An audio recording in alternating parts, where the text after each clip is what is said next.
가기사는 증시 각도기. 안녕하세요. 증시 각도기 TV 시청자 여러분, 투자자 여러분 반갑습니다. 9월 26일 목요일 오후 한국 마감 진행하게 된 각도기 각산전입니다. 오늘 우리 마침반이 그 회사 사정으로 인해서 방송을 못하게 되었습니다. 갑자기 결정이 돼가지고 못하게 돼서 오늘 제가 여러분 만나 뵙게 되었습니다. 매끄럽지 못하더라도 양해를 부탁드리도록 하겠습니다. 자, 오늘 이슈가 굉장히 많았습니다. 오늘 딱 한마디, 외국인들 팔지만 않아도 시장은 정상화될 수 있겠네. 엔캐리 청산은 끝난 걸까? 마이크론의 반짝 효과일까? 네, 이 오늘 오후장을 바라보면서 드는 생각이었습니다. 외국인들 매수 들어왔고요. 마이크론 실적 발표와 마이크론의 시간의 폭등이 그 기술주들의 강세를 이끄는 그런 흐름들을 나타냈습니다. 전일 실망 매물들 상당히 있었죠. 밸류업 관련 실망 매물과 세론이 같이 겹쳐진 그 밸류업 주식들을 다시 제자리 찾으면서 상승 마감을 했고요. 조금 이따 다시 한번 언급을 하겠습니다만 렛지 금융 등이 상당히 큰 역할을 했다 이렇게 보여집니다. 삼성전자, 하이닉스 모두 공이 굉장히 큰 폭으로 상승을 했습니다. 삼성전자가 4%대 상승을 했고 하이닉스는 9%대 상승을 했습니다. 시초가 대비 종가가 많이 올라서 끝난 것이 굉장히 큰 좀 평소와는 다른 흐름이었다 이렇게 말씀드릴 수 있겠고요. 지수 살펴보면 거래소 종합주가 지수는 전일 대비 75포인트나 올랐습니다. 무려 2.90%는 2671.57로 이제 연초배 상승으로 전환을 했고요. 코스닥은 19.88포인트 2.62% 상승한 779.18포인트를 기록을 했습니다. 한국 증시만 강했던 게 아니라 아시아 증시 모두 강한 흐름 보여줬는데요. 니케이도 한국 못지않게 큰 폭으로 상승을 했습니다. 무려 2.79% 상승을 하는 모습 보여줬고요. 역시나 일본에서도 반도체 관련주들이 강세가 눈에 띄게 두드러지는 하루였습니다. 홍콩 주식들 폭등을 했습니다. 상하이 종합주식 시장 무려 3% 넘게 올랐고요. 항생 지수도 3.4%나 오르는 모습 보여주었고요.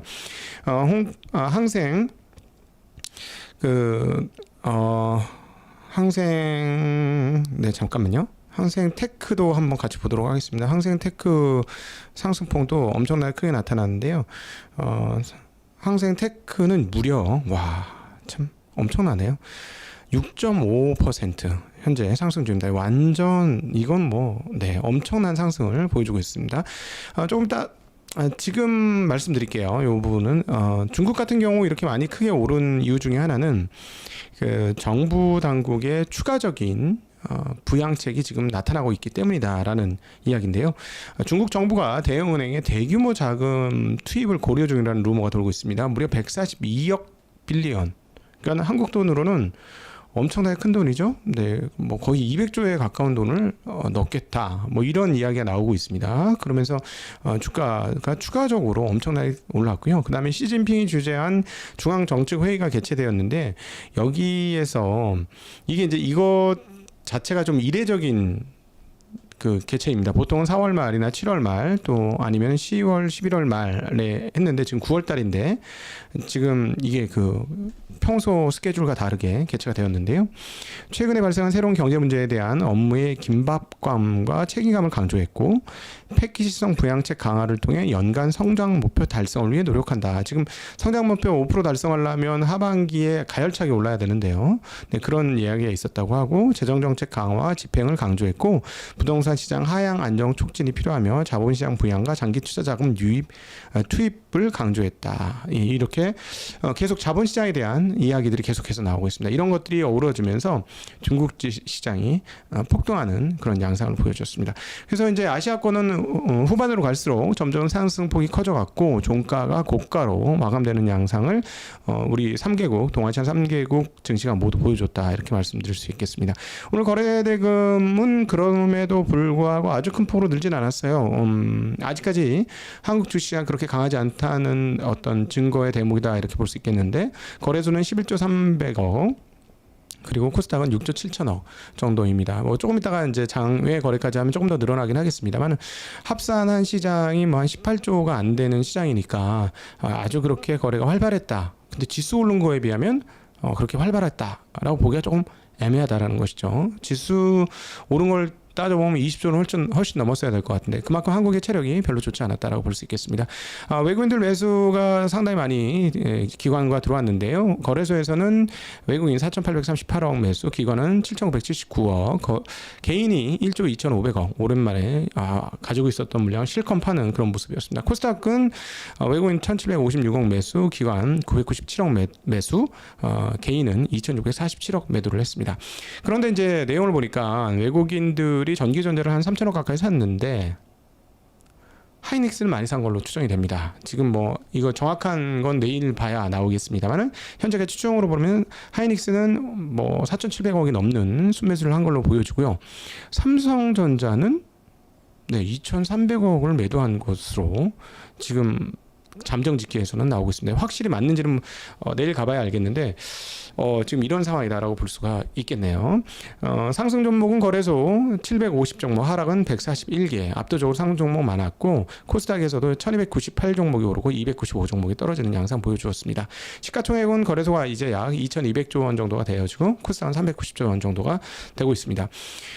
최근 2개월간 외국인들 누적 순매도가 10조가 넘었는데 오랜만에 9월 2일과 9월 12일 이후 처음으로 순매수가 나타났던 점, 이것이 눈에 띄는 거고 전기전자에 집중되고 그 중에서도 방금 말씀드렸듯이 하이닉스에 집중되는 흐름을 보여줬다는 게 눈에 띄는 대목이 되겠습니다. 그래서 HBM 관련주들이 초강세를 보여줬고요. 마이크론 테크놀로지의 실적 강세가 결국은 HBM과 연관이 있다라는 점 오늘 아침 방송에서도 언급을 드렸습니다. 그것과 관련된 거는 시간 관계상 여기서 더 이상 말씀 못 드리고 아침 방송을 보시면 마이크론 테크놀로지에 대한 실적 분석을 했습니다. 레거시 쪽은 좀 부진하고 HBM 쪽이 많았기 때문에 전분기 대비 매출과 이익 성장의 비율을 보건대 그 고가 마진의 매출인 고가 마진 제품의 판매가 늘었다라고 분석을 했습니다. 그리고 과거 레거시 제품의 그 가격 상승에 의해서 이익과 매출이 모두 엄청나게 크게 나타났다는 22년과의 차별점에 대해서도 말씀드렸으니까 참고를 하시면 도움이 되지 않을까 싶습니다. 자, 그래서 오늘 HBM 한국에서도 관련주들이 많이 올랐는데요. 한미반도체, 미래반도체, 테크윙, PSK홀딩스, DI 등이 상당히 큰 폭으로 상승하는 흐름을 보여주었습니다. 자, 그런데 여기서 이제 우리 한 가지 생각을 하고 넘어가야 될 것 같아서 각도기 내피셜 잠시 말씀드리도록 하죠. 반도체 시장의 질이 현재 상황 시점으로 좀 많이 달라졌다라는 생각이 듭니다. 그러니까 반도체가 그동안에는 적정가 그러니까 가성비가 좋은 그런 제품이 메모리의 주력이 되었고 삼성전자가 지금까지 여기까지 온 데에는 그런 강력한 가성비를 앞세워서 치킨 게임에서 모두 승리하면서 여기까지 왔습니다. 그런데 최근의 상황들은 이 가성비가 중요한 쪽은 어디냐면 그냥 일반적인 고객 대상 상품들이 되겠죠. 그러니까 우리가 사용하고 있는 컴퓨터라든가 그다음 노트북이라든가 뭐 패드 이런 것들 있지 않습니까? 그런 것들에서 이제 그런 것들이 메모리 시장을 주도해 나갈 때는 적정가의 가성비 좋은 제품이 상당히 좋은 자리를 위치하게 됐죠. 삼성전자는 거기에 굉장히 강점이 있는 회사입니다. 근데 최근에 나타난 패러다임은 어떤 흐름들의 변화가 있냐면 고품질 메모리에 대한 수요가 폭발했다. 이렇게 정리해 볼 수 있을 것 같습니다. 자, 그러니까 왜 그러냐면 몇만 달러는 그 GPU 칩셋, 그러니까 AI 칩셋 통으로 들어가는 거에 겨우 몇백 칸은 메모리 가격을 아끼기 위해서 그렇게 노력할 이유가 있을까라는 것이죠. 한 200~300만 원 정도 하는 패키지, 조금 더 비쌀 수도 있죠. 뭐 하여튼 몇백만 원, 그런 것이 뭐 토탈 칩셋 가격이 뭐 억대까지 가고 있는 여기서 가성비가 얼마나 중요할 것이냐? 그렇지 않죠. 서버 업체들은 어떻게 될까요? 네, 서버 업체들은 고장나서 고치는 시간이 너무 아까운 사람들이에요. 인건비가 얼만데. 자, 그러니까 지금 서버 중심의 메모리 시장은 고품질 요구를 하는 시장이 되겠습니다. 이 부분이 지금 과거하고 달라진 대목이다라고 보겠는데, 이렇게 고품질 메모리 시대가 되면 결국 무엇이 중요하냐면 D램의 내구성과 D램의 전성비 등등이 매우 중요하게 되죠. 가격은 둘째가 되는 거고요. 그래서 그것이 과거와 달라진 흐름이다라고 말씀드릴 수 있을 것 같은데 이 부분에서 최근에 자리를 잘 잡은 회사가 하이닉스였습니다. 그래서 실질적으로 디램 차원에서도 지금 와서 저희가 이렇게 보면은 전성비가 상당히 좋고 발열 관리가 상당히 잘 된 제품 아니겠느냐. 그렇기 때문에 HBM에서 이렇게 앞서 나가는 거 아니겠느냐. 물론 그 MR 머프 방식의 마지막 그 조립 방식도 분명히 영향을 미칠 것이다라고 보여지긴 합니다만은 기본적으로 D램 단에서부터의 발열 문제들이 상당히 잘 잡힌 것 아닌가 하는 생각을 지울 수가 없는 그런 상황이 되겠습니다. 자, 그래서 하이닉스가 매우 앞서 나가고 있는 그런 흐름이 되겠고 어찌되었건 이런 흐름들은 왜 이렇게 나왔느냐? 네, 결국은 그동안의 흐름들이 하드 디바이스, 그러니까 즉 내가 사용하는 유저 디바이스 중심의 시대에서 이것이 네트워크 중심으로 시대가 바뀌었기 때문이다라고 정리를 해볼 수 있을 것 같아요. 그래서 이 부분들이 지금 메모리 시장에서 주요한 패러다임 변화 아니냐라고 생각이 되어집니다. 자, 요건 저의 각도 피셜로 말씀을 드렸고요. 이 부분이 좀 너무 많이 나갔네요. 시간이 많이 걸렸는데 왜 이런 말씀을 드렸냐면 삼성전자에 대한 뉴스가 나왔기 때문입니다. 삼성전자 HBM 이 8단보다 12단을 먼저 퀄 테스트를 통과해서 12단을 납품을 먼저 하겠다라는 뉴스가 데일리 한국에서 보도가 되었습니다. 어깨에 따르면 지금 삼성전자는 12단 HBM3 승인 테스트 중이고요. 그리고 8단 같은 경우는 일부 공급이 이루어지고 있는 것 같기도 하지만 아직 확실하게 퀄 테스트했다라는 뉴스가 아직 안 나오고는 있거든요. 그래서 이런 상황에서 8단보다는 먼저 12단 퀄 테스트를 통과해서 12단 마진율이 높은 12단에 공급을 하겠다. 왜냐하면 내년도에 블랙웰 그 사전 버전인 B200, B200A 이런 쪽에서 12단이 들어가야 하는 상황이기 때문에 여기에 들어가야만 큰 마진을 얻을 수가 있죠. 그러니까 50% 이상의 마진을 얻으려면 12단을 공급해야 되는 상황입니다. 그래서 아마 이런 뉴스가 나왔던 것 같은데 여러분 들으시면서 좀 이상하지 않으세요? 8단 퀄 테스트가 완벽하지 않은데 12단 퀄 테스트를 먼저 통과해서 12단을 먼저 납품을 한 다음에 차츰 시간을 두고 8단을 납품하겠다? 아니 왜 이런 뉴스가 나오는지 잘 모르겠는데 조금 상식적으로 조금 약간 넌센스 같아요. 예, 조금 넌센스 같습니다. 그래서 앞서 그런 그 각피처를 말씀드리면서 빌드업을 했던 이유이고요. 자 어찌 되었건 뭐 이런 뉴스들이 있었다라는 거. 자, 그리고 오늘 또 그 반도체 주식도 굉장히 좋았습니다만 또 하나 굉장히 좋았던 기술주가 바로 그 디스플레이 관련 업종들의 그 주가가 매우 좋았습니다. 그 안보 위험이 심각하기 때문에 중국 디스플레이 업체를 제재해야 한다라고 미국 하원이 주장하고 나섰습니다. 미국 하원의 존 물레나 중국 특위 위원장이 미국 국방부에 중국 BOE와 텐마를 블랙리스트에 포함해야 한다라는 서한을 보냈다고 합니다. BOE와 텐마가 중국 군사 연구 개발에 참여하고 있고 디스플레이가 일상 영역에서 광범위하게 사용된다는 점을 고려하면 미국 안보에 중대한 위험이 된다라고 얘기했습니다. 디스플레이는 대전차 미사일 제블린부터 드론까지 군사용 무기에 디스플레이가 들어가지 않은 곳이 없는데 중국 디스플레이 수출을 계속해서 받아들일 경우에 국가 안보에 위험이 될 수도 있다. 그리고 또 만약에 중국이 디스플레이 수출을 중단할 경우에는 미국의 무기 생산이 중단된 위험도 있다라고 서한 내용이 적혀 있었다고 합니다. 자, 이로 인해서 디스플레이 업종이 굉장히 좋았는데요. 사실상 최근에 중국 업체들이 정말 그 물량 공세에 의해서 그 중소형 쪽, 그러니까 휴대폰이나 이런 쪽에서 사용되는 디스플레이에 과점을 하고 있었던 절반 이상을 점유하고 있었던 삼성 디스플레이의 점유율도 50%가 깨지고 44% 수준으로 떨어졌죠. 그 뒤를 이어서 BOE, 비전웍스, CSOT, 텐마 등등에서 10몇 프로씩 이렇게 갖고 가면서 거의 절반을 중국 업체들이 가지고 가고 있습니다. 그래서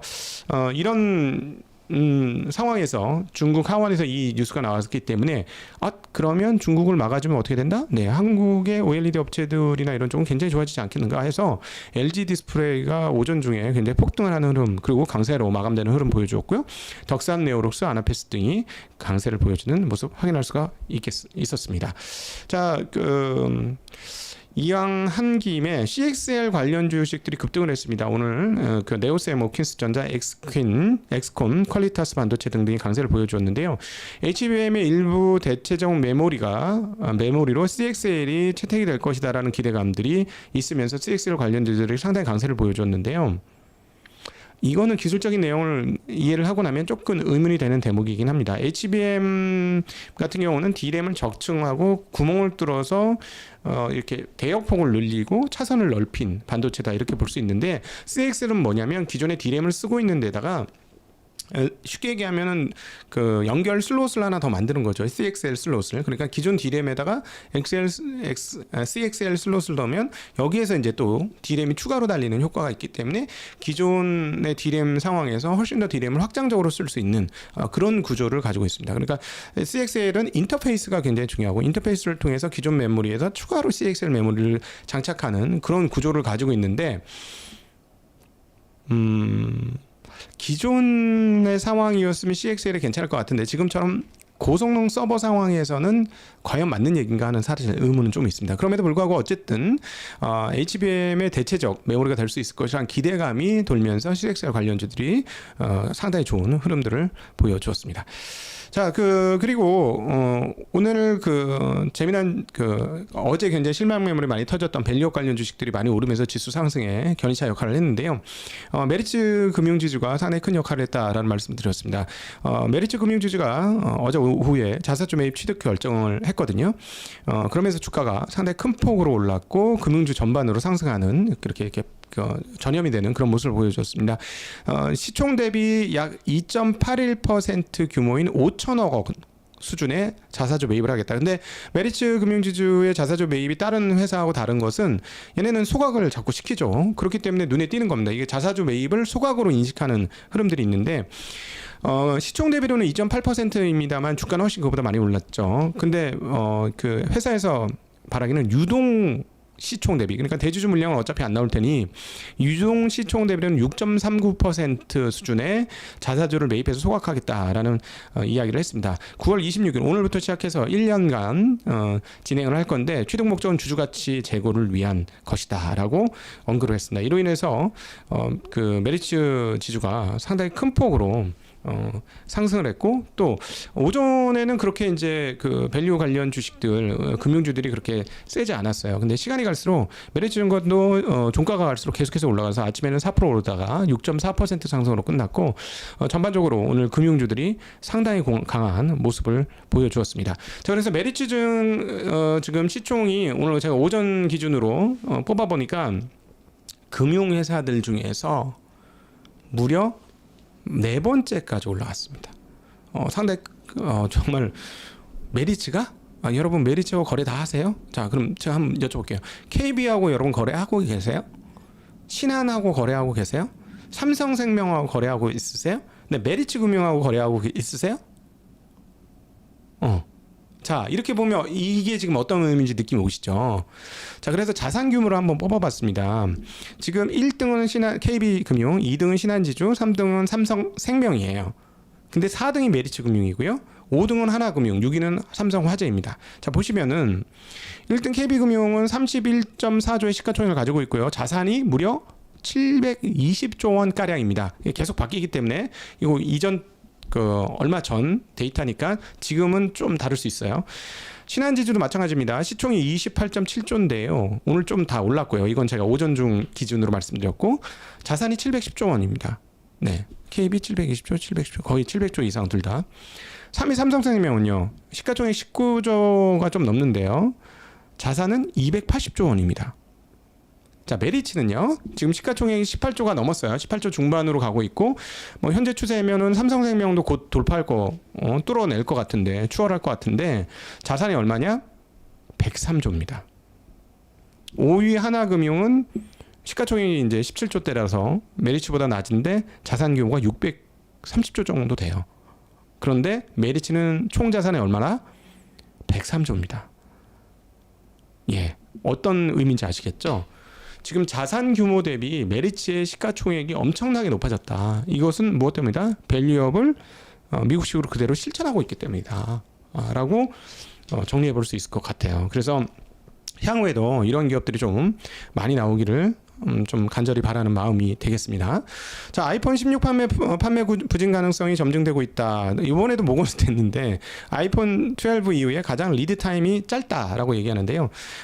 그 배송에 걸리는 리드 타임이 아이폰 프로맥스의 경우는 25.5일, 15는 43일이었어요. 그다음에 아이폰 프로 16은 18.5일, 15는 32일, 16 일반형은 9일, 15는 14일, 16 플러스는 7.9일, 15는 13.9일이었습니다. 그래서 리드타임 평균이 14일이라서 5년 평균 중 가장 짧고 아이폰 12와 일치하고 있다라고 얘기하면서 이렇게 되면 애플이 공급 주문을 줄일 가능성이 50% 이상이다라고 예상을 했습니다.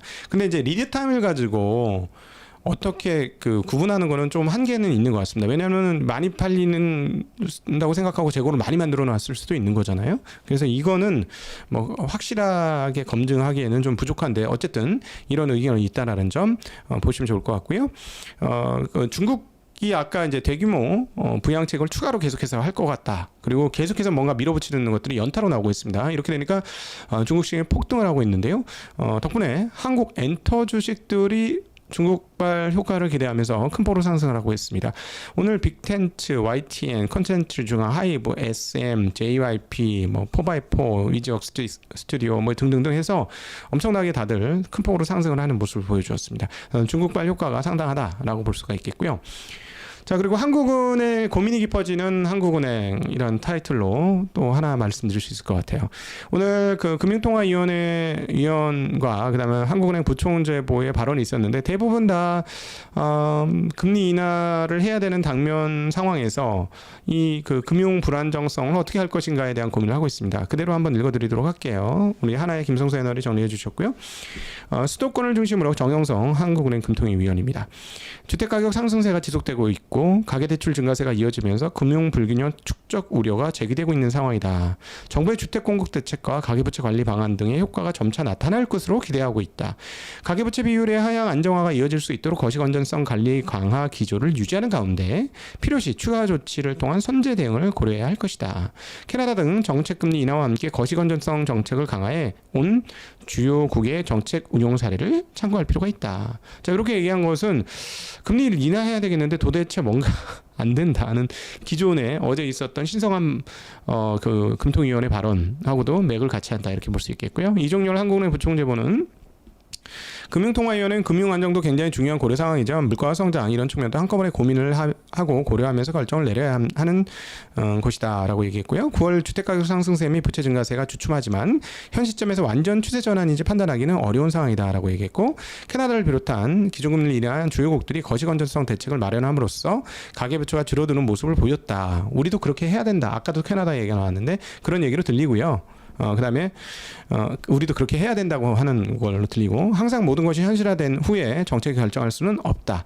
어느 정도 추이를 보며 그에 기반한 전망을 바탕으로 판단할 수밖에 없다. 자, 이 마지막 발언을 보건대 금리는 인하될 것 같다라고 보는데 제발 캐나다의 예를 따라서 거시 건전성 대책을 잘 시행해야 한다. 라는 뉘앙스의 발언을 한 것으로 보여집니다. 그러니까 금리를 인하는 바로 금리 인하 버튼을 눌러야 되는 바로 그 순간까지 이거 이렇게 해줘야 되는데요. 이거 좀 이렇게 해주셔야 되는 거 아니에요? 이거 안 되는데 이러면서 버튼을 누르고 있는 한국은행의 애처로운 상황들이 눈에 띄는 그런 코멘트였다. 이렇게 정리해 볼 수 있을 것 같습니다.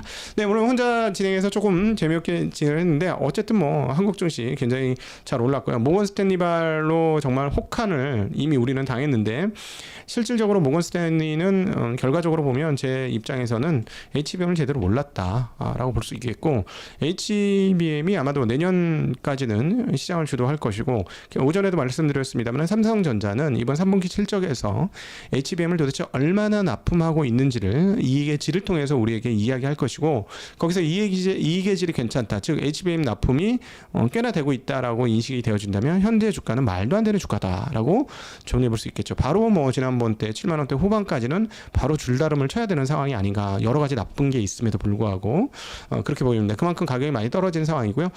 그렇기 때문에 뭐 가볍게 올랐습니다만 4%의 주가가 올랐다. 이렇게도 보여집니다. 자, 오늘 함께 해주셔서 진심으로 감사하고요. 내일은 다시 우리 나침반과 함께 여러분 뵙도록 하고 곧 조만간에 폭등한 중국 시장이 왜 어떻게 그렇게 됐는지 자세한 이야기 같이 또 중국 마감 시장을 통해서 들어보도록 하겠습니다. 오늘도 함께 해주셔서 진심으로 감사합니다. 안녕.